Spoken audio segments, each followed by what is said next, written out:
Hey guys, Don Dalman here. Nicole Scott.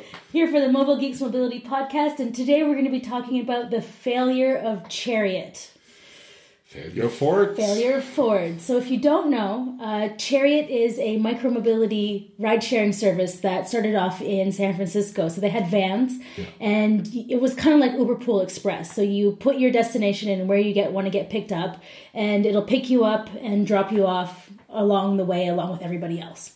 Near to your destination. Near to your destination. And Ford bought it, 2.5 years ago? Yeah, I think 3? So, yeah. And so they're shutting down at the end of this month. Yep.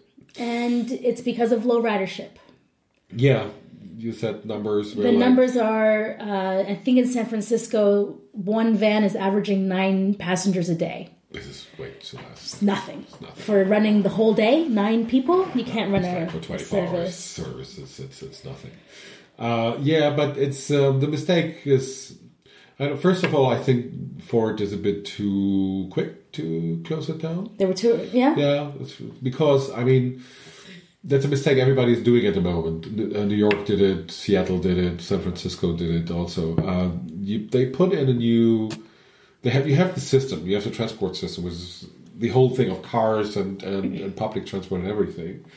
And then you add a new player, like Uber or like Chariot or whatever. And then you expect that people will magically think, oh, I'm leaving my car at home and I'm using now this shiny new service.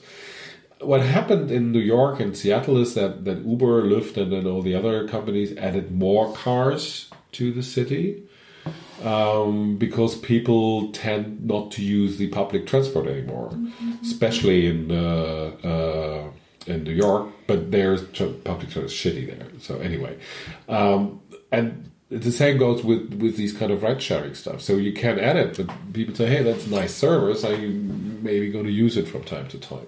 What you have to do is change the system. So if you add new layers and if you want to have less cars on the road, you have to do something. And you have to make people leave their cars at home.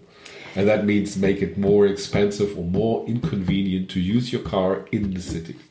And I think that if San Francisco had integrated Chariot into the Muni, then it would have been successful. And one of the interesting developments from this is Muni actually put out a tweet and said, we have a driver shortage. We would like to offer all the Chariot drivers jobs. Oh, really? Yeah. Well, here you go. Here you go. Well, here you go. You see that, and I think that's the way it should work. That public transport doesn't have the money or the means at the moment to build up a completely new service with all the software behind.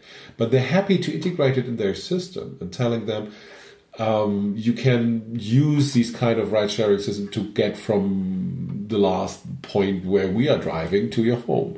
That's what Moja is doing, the Volkswagen, part of Volkswagen, a ride-sharing service, but they are doing in Hamburg. So they're integrated to the Hamburg public transport system. So if you want to go to a station from the underground or whatever, and it's not around your place, you can order the kind of Moja and it drops you off there. Or you can order Moja when you arrive at the last station, but your house is somewhere last mile. Right. So you can order Moja and it drops you off at your house or near to your house. And I think that's how it should work. But you have to change the system. You can't just expect that people will not use their car anymore, especially in the States, not using their car anymore, when you just add a shiny new service. What you have to do is make it really expensive or inconvenient to use a car. Or that the service presents an alternative that saves you so much time that you want to take it. So exactly. Make lanes. Keeping on the VW route, I was having lunch last year with someone from Volkswagen, and he's just like, I don't see it, Nicole. Like, how am I going to get to my house? This last mile, and I love my car. I work for Volkswagen. I'm a car lover. Why would I ever give this up? And a few months ago, we were having lunch in Wolfsburg, and he said, you know what? I'm using ride sharing on the daily now because there's a stretch between where most people live and Wolfsburg where they work. And this stretch of highway, they haven't increased the lanes, right? So the traffic is so bad that, it's decreased congestion and the amount of time that it saves him on his daily commute, he's now a convert, right? So it's the other side of the coin, I think, in these like maybe more rural settings where you have a defined area. And I believe, I might be wrong on this, but Volkswagen was thinking about ending this test. Oh, really? Yeah, yeah, right. And so it was an interesting discussion. Like maybe they've changed their mind, but it was supposed to be a short-term test to see for the viability. Yeah, the thing is, it's really complicated. I mean, traffic systems in cities are really, really complicated things. It took years and years and years to build it up. And if you now start to change something, chaos is ensured. Because if you close one lane in a highly dense traffic area, it's chaos, you know, if you do it in Los Angeles or in New York or London or wherever. And the same here in Berlin, of course. If one of the most traffic, they're having now, whatever, building a new place on one of the most dense traffic lanes here in Berlin. And I think that's going to be fun. I heard about that today. I was like, well, that's going to be fun for the next 3 years or so. Or 5. Or 5, we're in Berlin. But again, if you change something in the system, you have to think about before. And you have to think, okay, if I want to have a new service, I want less cars in my city, what can I do and what services do I have?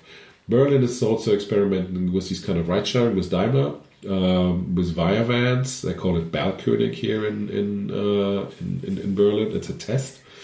Every time I order one, I'm alone in that van also, so it's a bit like Chariot. Maybe. But like Chariot right now? But again, but why should I use it? I mean, I use it more because I know about it, but for most of the people, they don't even have it in their mind. And again, if you have to do like good... Why did people started carpooling in California? Because they made lanes. Then they started carpooling. Yeah. Then they opened up the carpooling for hybrid cars in the 2000s. People started to buy the Prius because it was convenient to use the carpool lanes. Then they shut down the carpool lanes for hybrids, and now they open it up for electric cars. Now everybody buys Leafs and Nissan and Hyundais and whatever. So you have to make incentives and tell the people, no, you're not allowed to do this anymore with your car. Get another one. Or do something else. But it's difficult because people now complain about the moving benchmarks. Yeah. Right? Sure. Of mobility. And this is one of the difficult areas that we're in right now. Ride sharing increases the number of cars on the road, right? And it doesn't have to, because if you have to, as somebody who's responsible in the city for the traffic situation, you have to think about, if I want to reduce the number of cars by 10 or 15 or 20 or 30%, even what I have to do, how can I do it? By maintaining how the people can get to their work. I mean, it doesn't make any sense to shut down everything and tell the people, like, let's see how you can go to your work. It has to be seamless, of course. So you have to add different, if you throw out cars, you have to add different layers of mobility. You have to have car sharing, you have to have ride sharing. You have to have these kind of e-mobility scooters. Yep. I was just going to say. Et cetera, et cetera. Yeah. So you have different layers that people can use. And say, okay, I can't get a car sharing car. Okay, I use a scooter, or I use public transport, for God's sake. and or something like that. So this is what you have to do. And the thing is, there is not a reset one fits all. Mm-hmm. For every city. I think every city has to find their own solution to do it. And Paris is working on it also, for example. Paris want to get rid of all fossil fuel cars by 2025 or something like that. And see how that's working out for their society right now? That was one of the big talking points for starting this whole yellow. Not going down well at the moment there. But on the other hand, let's go to Copenhagen. But you see, but there's also, they're making the mistake in Paris that first of all raising the prices for gas, and then telling the people, no, you're not allowed to get your car in the city anymore. But they don't have any alternatives for the same money. So you have to have alternatives, and that's why I'm really sorry for the people from Chariot, but that was poor thinking from Ford, just implanting a service in an existing system and thinking it will revolutionize or change everything. No, it's not working that way. So what do you think Chariot should do now? If they weren't shutting down, what would be the solution for this kind of micro mobility service? Go and talk to cities and talk to the public transport system. Try to be an integrated part of the public transport system and see where it's used and where people really are using it. Because public transport works, especially nowadays with rents going up everywhere across the world. So people moving out of the cities and public transport stops at certain borders of city borders or sometimes.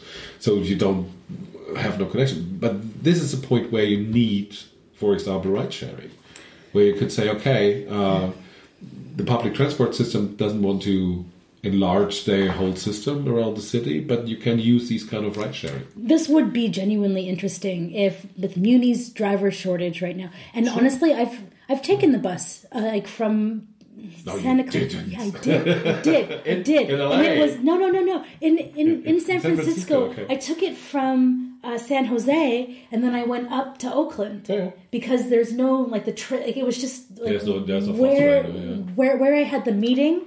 There just happened to be a bus stop, and when I put it into my Google Maps, I was like, and it's like $4.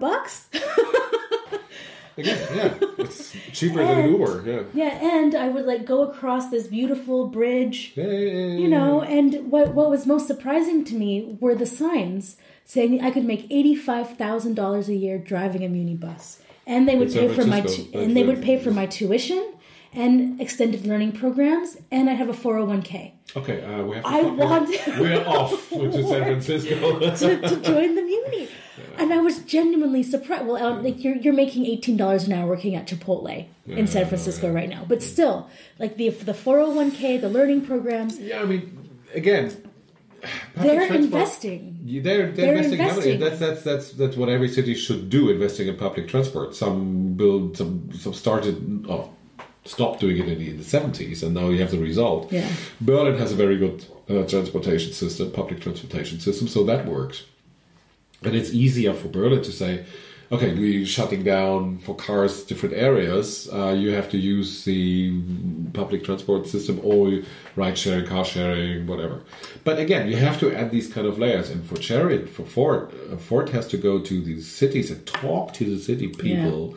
Go to the city people, talk to them, and especially do it worldwide. And go to a city where you have not maybe the best infrastructure in public transport. Go there and say, how can we add a layer of transport for you for a good price, and see how the people see if the people are taking part of it and if they like it. And I think it's going to happen. Yeah. Look at Istanbul, look at Mexico City, Dar es Salaam, all these really huge cities. They have these kind of self-organized minibus system. Though it's not like state organized, so people started to offer buses to get people to their home, and it's working.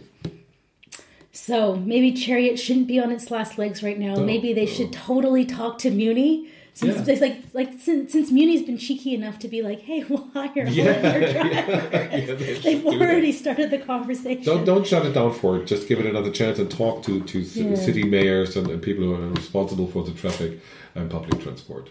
All right, so that's our 2 cents on the Chariot shutdown. We thought we would weigh in just because it kind of surprised me to see ride sharing fail, but it didn't surprise me when I took a little bit of a longer look at it. Yeah. All right, so this is Don Dahlman. And Nick Koskop. For the Mobile Geeks Mobility Podcast. Leave us a comment if you want to weigh in as well. I'm pretty active there, so we can have a chat. Okay. Bye-bye. Bye.